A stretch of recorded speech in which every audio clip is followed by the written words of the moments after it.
The Monster of the Woods by Claire Freedman and Russell Julian.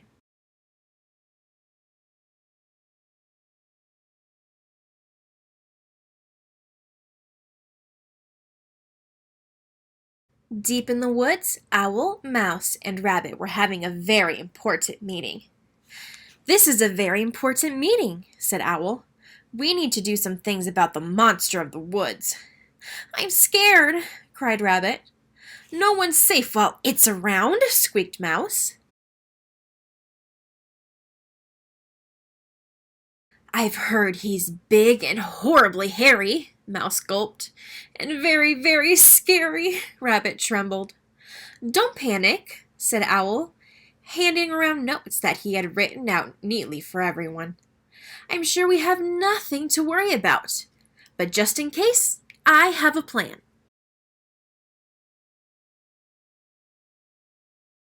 What to do if the monster of the woods comes calling on a dark, stormy night. Number 1. Lock the door. Number 2. Pull the curtain shut. 3. Pretend you are not home.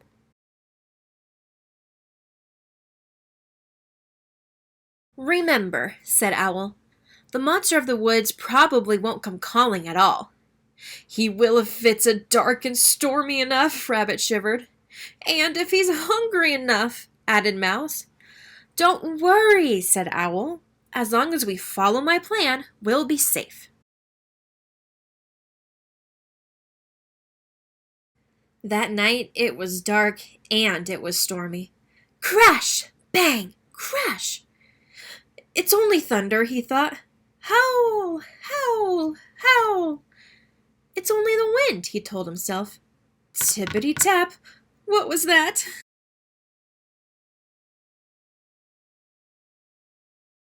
Quick as he could, Owl locked the door, pulled the curtain shut, and pretended he was not home. "Let me in, Owl!" cried Rabbit. "I thought I heard the monster of the woods, and I'm getting drenched." "Come in, Rabbit," said Owl. "It's only a nasty, noisy storm." Rabbit scurried inside. Tappity-tap! What was that? "Quick!" cried Owl. "The plan!" So they locked the door, pulled the curtain shut, and they pretended they were not home. "Let me in, Owl!" called Mouse. "I thought I heard the monster of the woods, and I'm freezing." "Come in, Mouse," said Owl. "It's only a noisy, nasty storm." Mouse curled up by the fire. Owl made some nice hot cocoa. "See," he said, "we're all safe now." Tappity-tap-tap! What was that? Rabbit dropped his mug in fright. "Is that Mouse knocking on the front door?" he whispered. "I'm already here, silly," Mouse squeaked. "Is it Owl then?" Rabbit gulped. "I'm here too," Owl cried. The friends looked at each other. "Oh no," they all whispered together. "It must be the monster of the woods!" "Stay calm," shouted Owl. "Remember my plan." So they locked the door, pulled the curtain shut, and pretended they were not home. Thump, thump, thump. The banging got louder and louder. Sniffle, sniffle, squeak.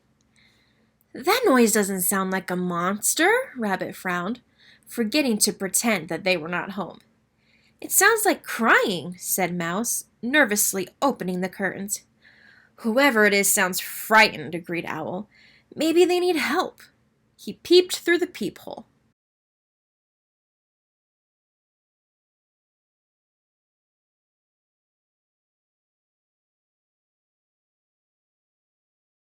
Slowly, Owl unlocked the door.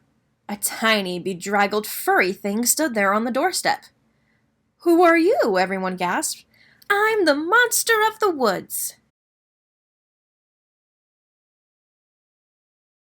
"You?" said Mouse. "You're not very big." "Well, I'm bigger than you," it said. You're not horribly hairy either, added Rabbit. I'll flatten in the rain, it replied. And you're not at all scary, said Owl. It's true, the monster sighed. I don't know why everyone is so frightened of me. Crash! Bang! Crash! The monster leapt into Owl's arms. I hate thunder, he whimpered. There, there, Owl patted him kindly. We're all safe now.